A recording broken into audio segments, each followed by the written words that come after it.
Welcome to Innovating Music, a podcast from the UCLA Herb Alpert School of Music and the UCLA Center for Music Innovation. I'm your host, Dr. Gigi Johnson.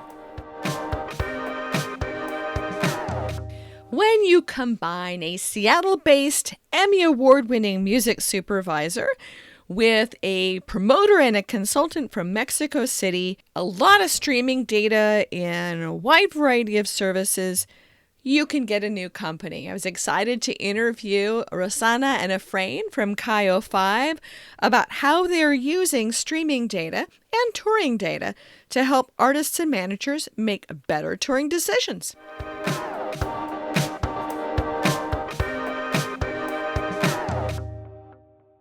Why did you guys start a new adventure, and what the heck is it? Well, actually, we started a different new adventure. When we started out, Efrain had this idea to try crowdfunding for concerts, and we tried it, and we found a number of reasons why it didn't work, but found that as we were talking to people in the industry, they kept being interested in one aspect of that business model, which was all this back-end information we were planning on collecting about tour data. So we took that and spun it off into this new concept that we started called KIO5.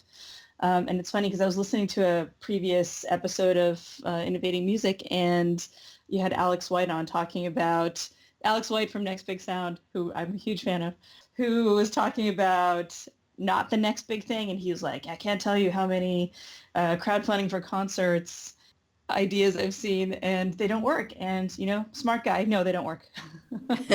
Why don't they work? Other than, of course, Alex is a smart guy. But why don't they work? There's many reasons why they don't work, but the most interesting one for us is that as we started talking to artist managers, agents, artists don't want to be seen, especially artists at a certain level of success, don't want to be seen as unable to draw a big crowd wherever they want to go. So they don't want to go asking fans for money. There's a lot of branding issues around crowdfunding for artists. Except for maybe Amanda Palmer and a few other people were asking as part of their mystique. Yeah. But those are outliers. So KIO5, you guys are growing because you saw a need for the back-end information for people who are mid-size artists, all artists. What was kind of the vibe there? There are several segments of artists that are really interested in this tour data. Up-and-coming artists want to know how to build their fan bases online and also how to get their data organized, and we can help with that. One segment of artists that's interesting to us is legacy artists who have huge followings online and a lot of tour data and want to find out where to go next or where they might have pockets of fans that they didn't know about, or places they haven't visited in a while where there's been a lot of online listening activity to their music, for example. And then a third segment that we're really interested in is foreign acts trying to break into the U.S. because we have really good data on the U.S. and we can help identify exactly where a foreign act should go to really make their tour as efficient as possible, because touring abroad is super expensive. So we can help minimize the cost of going to the wrong city. Yeah, and we're also checking not only foreign acts that want to go to the U.S., but also established acts that want to go to another countries. Like, for example, from my experience in Mexico, there are a lot of acts that sometimes they don't know they have a market in Mexico, or when the promoter brings them or someone brings them, they just mess up the size of the venue or the number of dates that they should have done. So there's a lot of opportunities for artists that are going to another countries or visiting new countries or territories that they have never gone before, that they need a little bit of advice of what size of venues to play, which cities, and that kind of information that we are trying to help them out to get. So you guys, though, come from different spaces, because here you're coming in with an innovation that's data and experience driven. What is your own experiences that you bring to bear to recognize this as an innovative opportunity? I've been consulting for music tech companies for years. So it's been my world. I'm a music supervisor by day, but I've always been working with music tech companies to find new business opportunities, and this sort of stemmed out of that. And you're an Emmy-award winning music supervisor, yes? That's true. Thank you. Yes. We're in 2017 recording this, and that was a recent event we were actually talking about before we started recording. And Efrain, what is your experience? I have been a promoter here in Mexico, and that's where I started seeing all the opportunities that could be seen for bringing the artists from different countries, especially because the promoters take most of the risk. And also my background is consulting, but it's not as fun as Rossanna in the music industry. I used to be a consultant, management consultant for a few years. You guys are stepping into space of being innovators, but in having dealt with innovation in the past, why are you engaging in innovation at this time in music? We found that there's a need for it. So artists going on the road, there's been a lot of apps that are helping artists when they're actually on the road to manage merch, to sell tickets, to handle the logistics of touring, but not really much support out there for artists to get on the road. So adoption for those apps has been pretty slow. So when we start out with this crowdfunding concept that we thought was a fun and timely idea, we ended up uncovering this other greater need for organization of information. And why isn't someone else already doing this? There's several companies that I'm aware of that their whole bread and butter is tour data.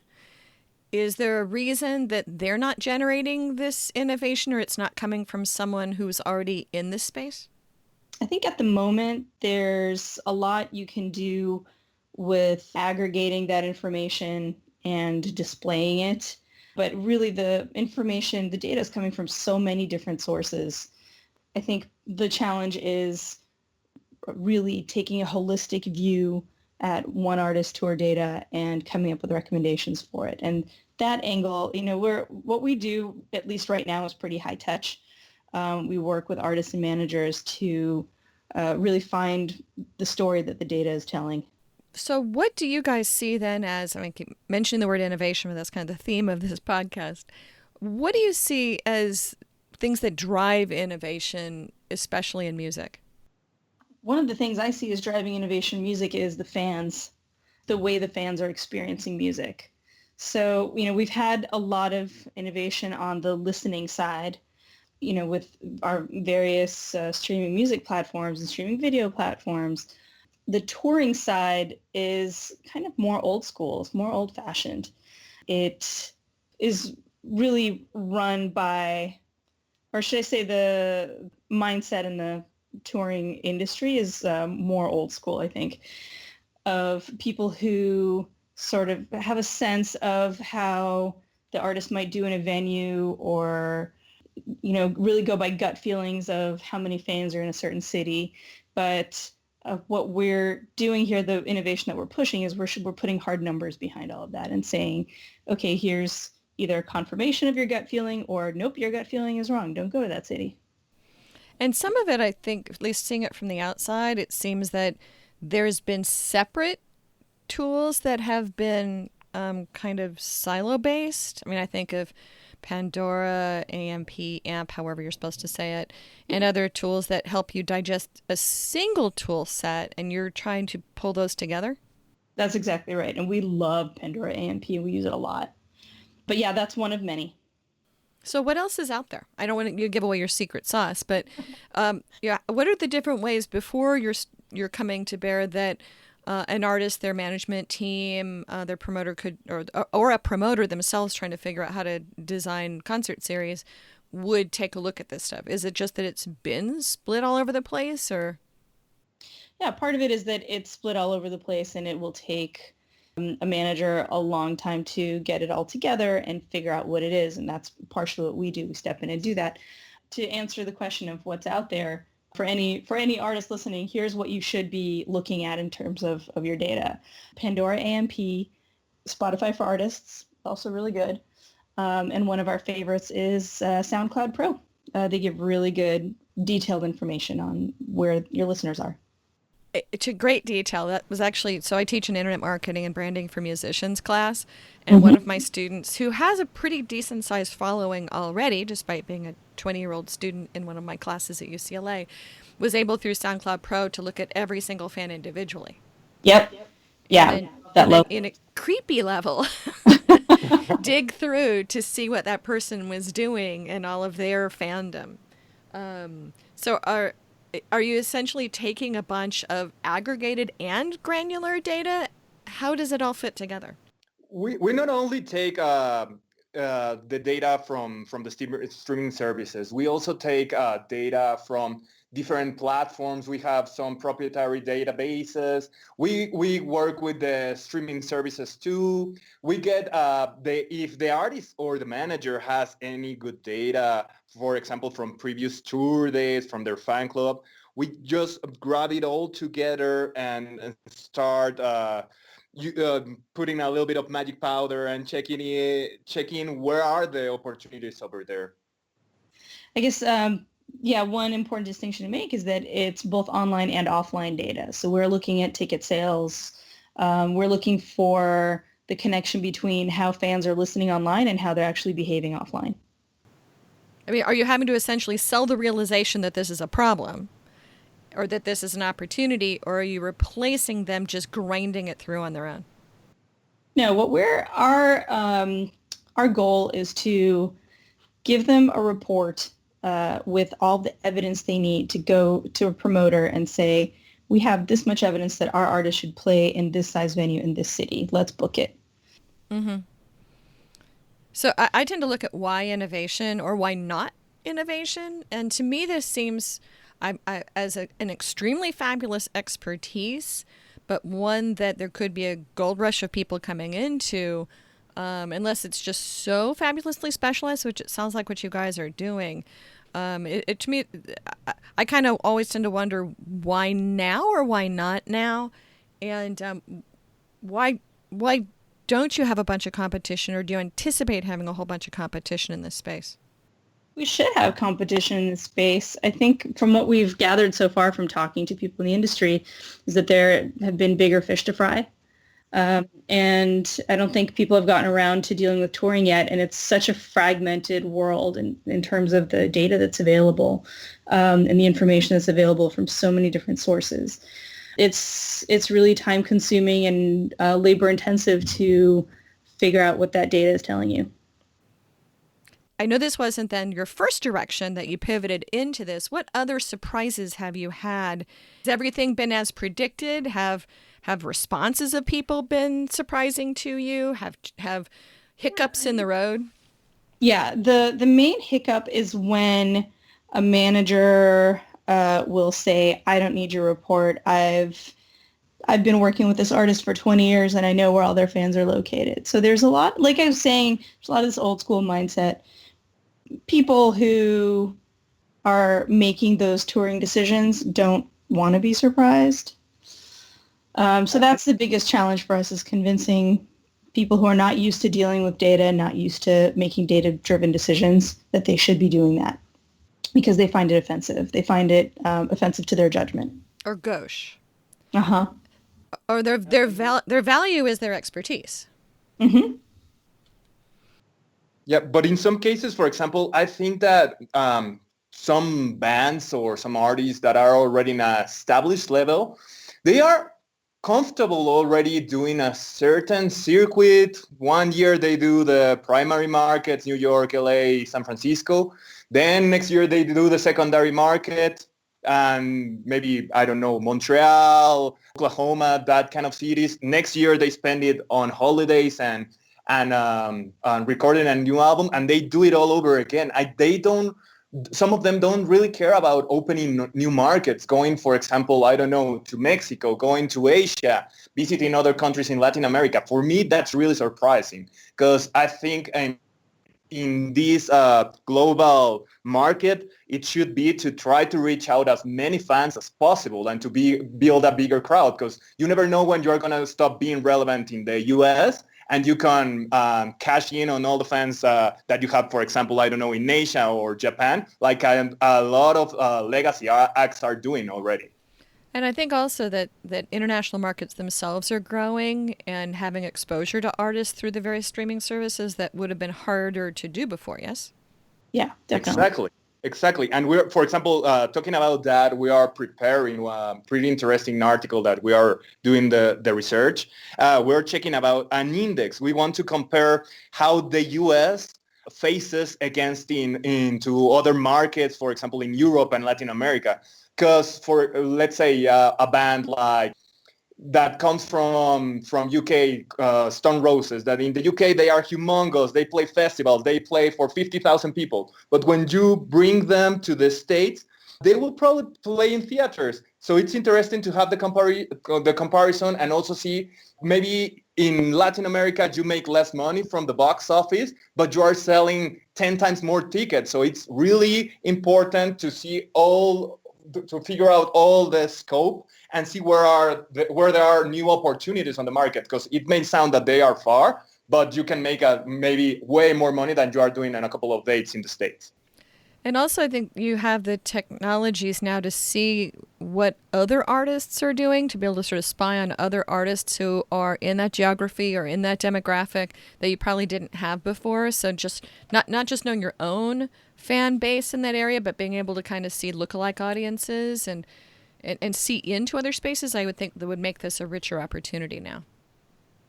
Exactly, totally. You're totally right. It's super interesting to see, for example, let's say a band wants to go tour in Nashville and they are playing country. Well, it's kind of a good market to go to if you've never been there. Like, it's important to see if other artists are doing well, what size of venues they are selling, how much they are charging. There's a lot of opportunity to innovate in that aspect and see and embrace all of those. So you guys are in some exciting spaces and looking at a lot of change. What are you seeing that needs to happen coming up the pike, not just in your area, but improvements, frictions, things that you see would be the next area that might be the next innovations? I think there's a space in innovation, especially in the supply and demand. For humongous tours, let's talk about the U2s, the Adeles, like this, the blockbusters of every summer. Like, it's, for me, it's ridiculous that they sell out in seconds every day. Like, there are cities that the scalping market is, they make 600%. Like, it's impossible to get tickets, even if you are a member of the fan club. I think there should be some innovations. I find it that they are coming little by little. For example, for this tour, this summer tour of the Joshua Tree tour with U2, the 30th anniversary, what they are doing is, if you buy the tickets to the fan club to stop the scalpers, you cannot go in the venue except with your credit card and with your whole party with you. They have done it in the past, but in this time, from what I've heard and from what I read on different specialized articles, it's going to be tougher and you have to go in straight. So that kind of market, I think it's where there's a lot of opportunity to either A, the artists get all that money that the scalpers are getting, or B, figure out a new company, maybe Stop Hub or raise our tickets, something like that, just to get in there and figure out new ways to take that money.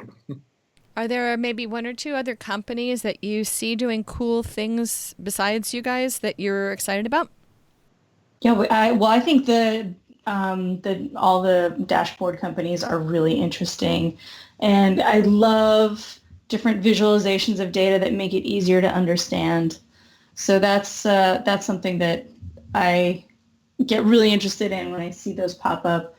And on a totally different note, wristband companies are really interesting. I'm seeing, when I'm going to festivals, I'm seeing lots of different ways to use those wristbands and get access to things. And I think that's really cool too. So can you give some examples of dashboard companies and wristband companies? I can talk about Next Big Sound. I've always been a fan of what they're doing. And, it's interesting, in my music supervision work, I frequently use their reports to compare artists. So if I'm on a project where we really need a name brand artist and we want to understand the reach of that artist, what's going to be the implication of us having this artist write the theme song for the show versus that artist write the theme song for the show, I will use the Next Big Sound report to build my argument. So that's been really valuable to me. Well, I know that you need to head off, but any last thoughts before we wrap up here? For example, I was just thinking about another interesting innovation that I want to see what's going to happen. In the last couple of weeks, Pono just announced that they are leaving the market, Neil Young's HD track audio company.